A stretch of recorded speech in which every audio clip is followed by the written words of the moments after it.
Hello again. Welcome to the Confidence Rebuild Project, the Campfire Confession. A few years back, when I was a teenager, I used to go to summer camps during the summer, of course.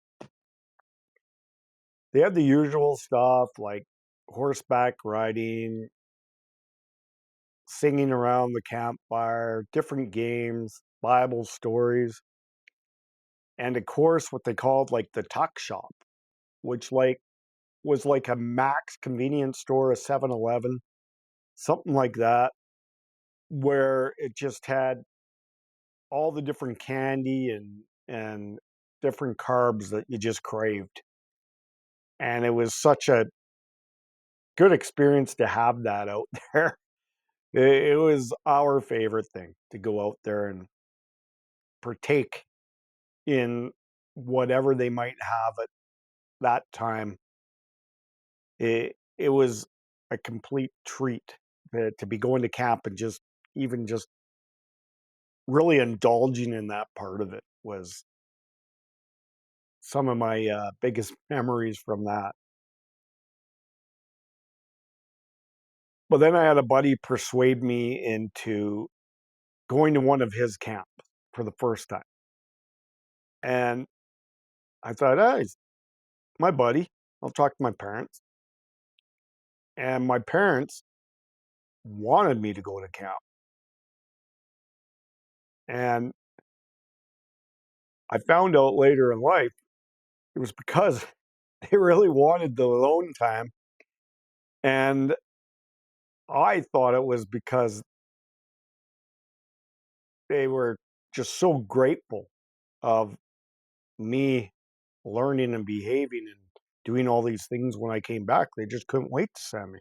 Boy, was I wrong. Well, that's a whole nother topic for another time. But really, it was about me and learning life and going to summer camp. That was the big thing. And trying this new one out from a buddy that thought that I had to try his camp out because he thought it was the best one. And hey, why not? And I talked to my parents, and they were all for it. Yeah, sure. Let's sign you up for this one then. But one night, I had what you could call legendary camp moment, and not in a good way. The night I learned to speak up. One evening, I just wasn't feeling great all day, but it wasn't till later in the evening that really started to hit me more. And I noticed during the day that the more that I started talking about it, the more that the friends that I was making, my counselor, camp counselor, gave me attention. And eventually it came to the point where they really were a little bit concerned and wanted me to go see the nurse and see what she had to say, which really wasn't a bad thing. It, um, it, it was one of the better things for sure that the camp offered. So I really kind of just started milking it a little bit. Okay, I really started milking it a lot because the more I was talking about it, the more that she was engaging in my story and really feeling this pain that I didn't really have as much as I made it out to be, but it seemed to be working. So I just kept with it. I was really soaking it up for all the sympathy, okay? To be quite honest. And I was getting a lot of it. So she finally gave me a little bit of medication, helped with the fever and whatever ailments I had really bad inside that was keeping me uh, from doing some of the activities and hanging out. But I sure had my following, coming around me and seeing how I was. So a lot of this was working in my favor. So it was going pretty good.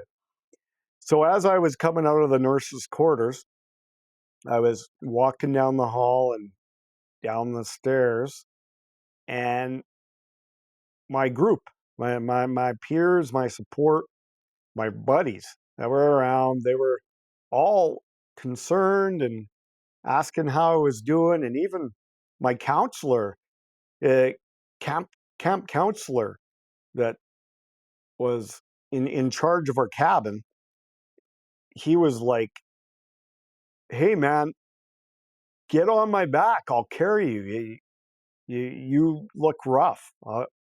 Let's take you back to the cabin and you get set up." And everyone was kind of like, "Yeah, man, let's go." And we started talking, and we were they were walking, and I was just taking this all in. I loved the center of attention.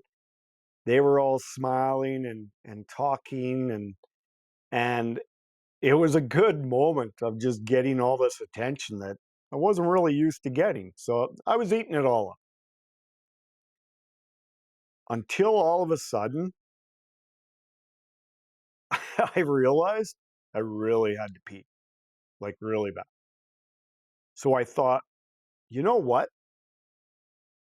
I'm just going to hold this because I just don't want to ruin this moment. This is just too good. Well, I, I didn't hold it. In the cool air, steam started coming up.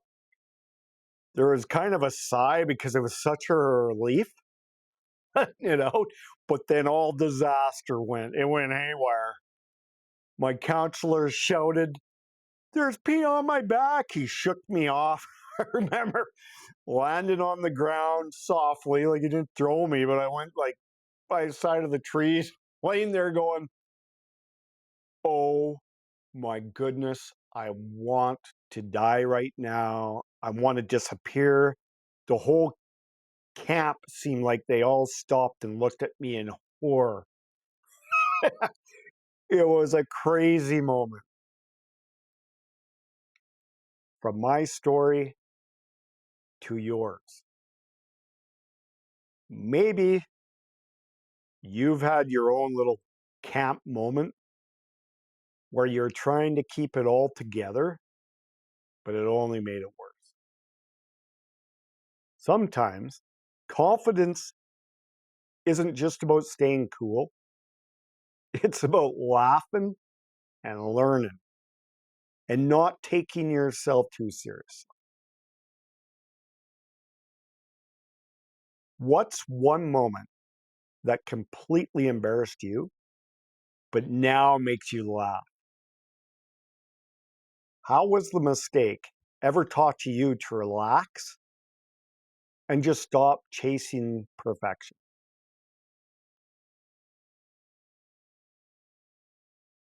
Confidence doesn't mean that you're never going to slip up.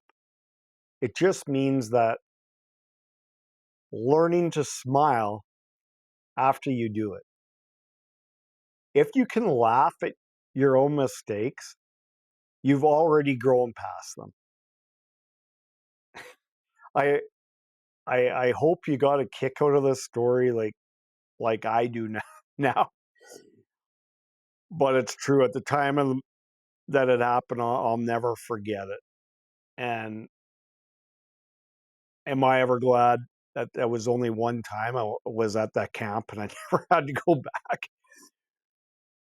But if you have similar embarrassing stories that you can look back on, but you got through them and maybe lessons that you might have learned, then share in the comments. Like I would love to hear these stories, and I would love to hear from you. So I hope you have a great day, and Thank you so much for listening to my video, and we'll talk to you again on the Confidence Rebuild Project. Thanks. Okay, bye.